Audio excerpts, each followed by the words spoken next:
Jérôme Linares, responsable travaux particuliers, agence Dordogne.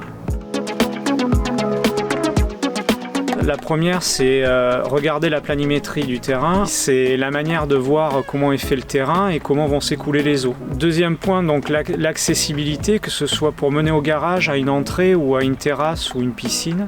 Et un troisième point, c'est mettre le cadre existant en valeur. Donc si, comme dans la région, souvent, sont des maisons en pierre ou avec des murettes ou des choses qui sont anciennes, donc les mettre en valeur avec des revêtements et différents matériaux de manière à avoir un aspect qui soit esthétique.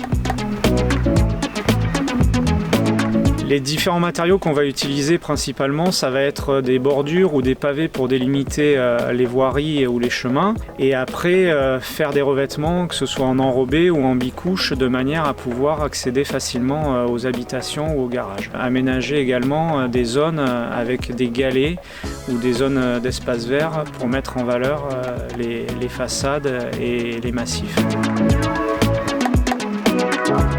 Les grandes étapes pour faire un enrobé donc, sont différentes puisqu'on part de la préparation donc, du terrain qui peut être déjà réalisée avec une structure porteuse et ensuite amener des pavés ou des bordures pour pouvoir délimiter la structure qui sera définitive.